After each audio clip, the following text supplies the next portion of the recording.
If you're not helping someone in some way, then your product is likely not going to survive. What you want to do is you want to structure your business around your lifestyle, but make sure that you are not losing out on that human connection. There is such thing as automated income.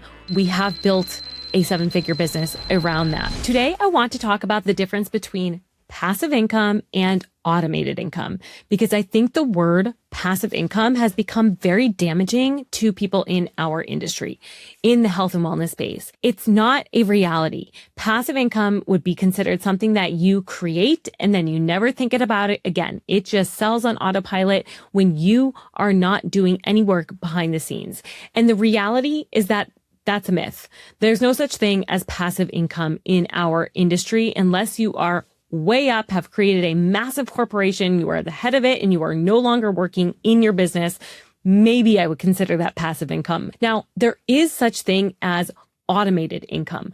Now, what is automated income? Automated income is something that happens when you are sleeping or when you are on vacation, that there are still sales coming in. And I absolutely believe that that's possible. Another word that people use for this is evergreen. It's the evergreen model. Now, what an evergreen model is when you set up some type of, again, automation where people can get on and purchase something while you are not actually there to sell it to them. So an example of this would be that you have some kind of offer that you are selling via a recorded workshop or webinar, or just straight from a sales page, and potentially have ads running to that sales page. So it would look like this. You would have a paid advertisement that is running in the background. Now, granted, running ads is not passive either. So there needs to be either yourself or somebody on that front that's managing the ads, that's creating new video content, new images, that they're looking at the numbers. Is this ad converting? Are we making sales from this ad? If not, we're going to turn this off. We're going to turn another one on. Do we need to be selling to different audiences with our ads, right? There's a lot that comes into that. However, you might set it 1 week and not make any changes to it for a few weeks if it's running well. So it is automated, but it's not passive. Now, that ad would go to some kind of a sales page or an opt-in page. Now, you can either sell directly into your product on that page. So this would be great for a low ticket offer. So think of something that's under $100, maybe even under $50 if you're really considering it a low ticket offer. And that's something that you could sell direct on the sales page. It doesn't need a lot of warming up. It's more of an impulse buy. Products that do the best in this scenario are things that people can use right away, that solve a problem very quickly. So an example of this would be if somebody was going to do a gluten-free diet, right? That they need to cut out gluten from their diet and they need to start this week because they're meeting with a coach or they're meeting with someone and they want to get started on it. Maybe you offer a gluten-free meal plan that comes with the complete shopping list. Go to the store that day with and start immediately. Those types of things do best as immediate offers that it's more of an impulse buy. So people could be buying that, while you sleep, while you're on vacation. Now, that product in itself is going to need updates from time to time. So the product is mostly passive, but the ad system, the sales system to get people to that product is not passive. So again, it's automated, not passive. Now, another way of doing this could be to a higher ticket product that you're selling with a recorded workshop or webinar. So perhaps the ad goes to an opt-in page where people opt in to watch the workshop, and perhaps they have a certain amount of time to watch it. This is called a deadline funnel. A deadline funnel is something where people, once they, opt in or open the email, that they are the clock starts ticking, right? And so they only have access to that page for a certain amount of time. And this is actually a service to your client because so many people will intend on watching something, will want to watch something. They know they need to, they know they could get value from it, but they kind of push it to the side and keep pushing it off because they just don't feel like they have the time for it right then and there. But if you set a deadline on it, it gives that sense of urgency where people say, okay, I really want this, so I got to get it done. And that is actually a service to your client because you're giving them that little push that they might need in order to watch the workshop that they are going to get value from. And then from that workshop, you might be selling into your higher ticket program or your next level program. And so that would be another form of an evergreen model that's working while you sleep. The thing is, these are not passive income streams. Someone's going to have to manage the ad. You're likely going to have to redo the sales page multiple times depending on the way that the world changes, the way that the economy changes. After a while, your product might even burn out because new things come up. Think about when AI got developed. So many things that were once valuable were no longer valuable. And so you may have to shift and change your product in order to match what the market needs. And so these are not just passive income streams. You're still there. You're still being active. Now, the other thing is, if you're thinking in a way that you just want to sell things passively, you never want to interact with people, you're likely going to have a hard time. When we get the most feedback is when we are face to face with people on the other end. We are actually having that human connection and bond with people. Now, I have a membership program, which is mostly automated. People sign up just like the system we talked about, where I have ads running to a sales page and they get direct access into the membership. So it is an automated system for people to be signing up. However, we get on Q&A calls, we host workshops, we host webinars that are all live and in person with our community so that we can see what people need. Anytime we release a new feature, we try to get beta testers so that we can talk through what's working, what's not, what they're searching for, what they're having a hard time with.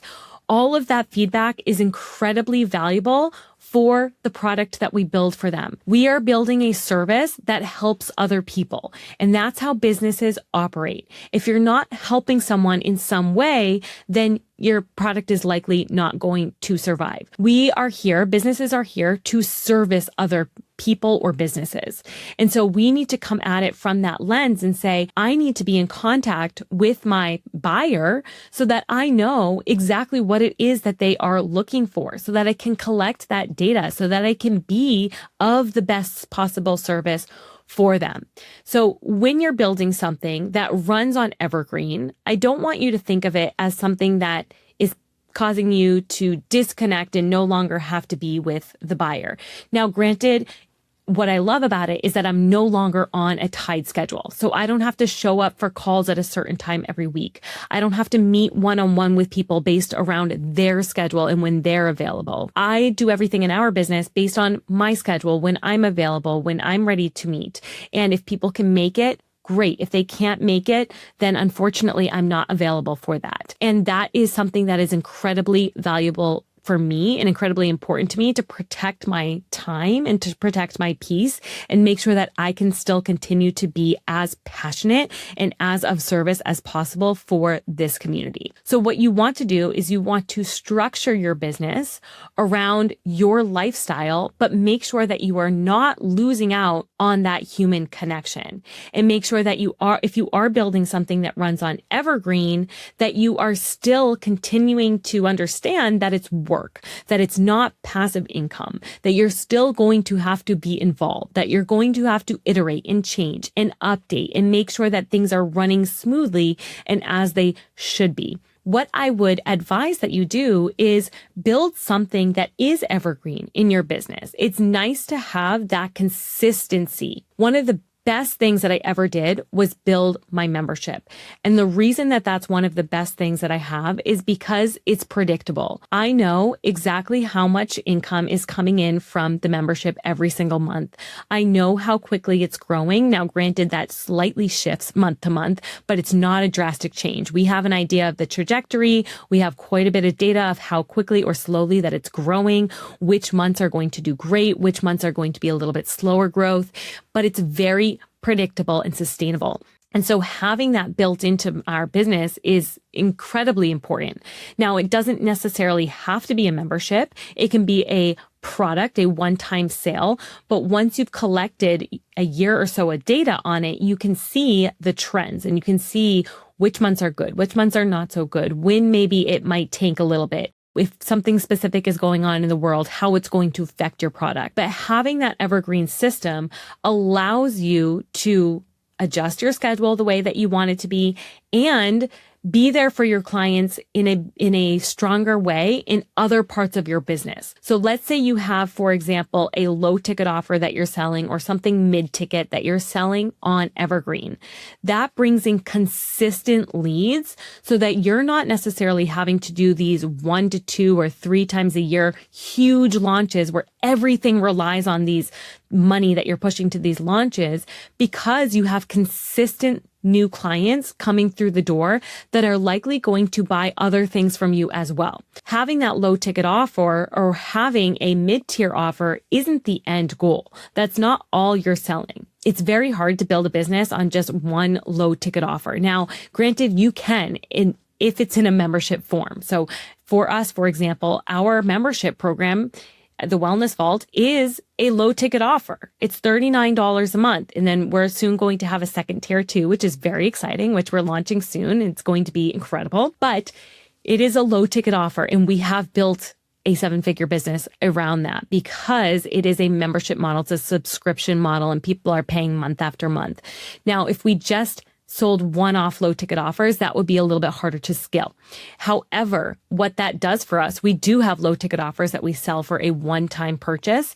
And the beauty of that is that it brings in new people on a consistent basis. Again, while I sleep, it's automated, not passive. And then with those leads, they oftentimes end up buying into the membership or buy a more expensive product from us because they begin to know who we are. They start to trust us because they've tried our products and they know that it works for them. And so it brings that consistent business in and builds our email list, is where we make most of our sales. The majority of our business comes from email marketing and paid advertisements. And so I encourage you to build something on Evergreen, but don't think of it as a passive product. Think of it as a living, breathing thing that you will have to nurture. So if you got value from this episode, make sure to share it with a friend. Also, please leave us a review. We would be so incredibly grateful. It's how we keep the podcast going for you. I hope to see you again on the next one. I hope you enjoyed our conversation from today. Any links we discussed will be in the show notes below. Also, we would be incredibly grateful if you would leave us a 5-star review. This helps us keep the podcast going so that we can continue to provide value for all of you. I hope we see you on the next one.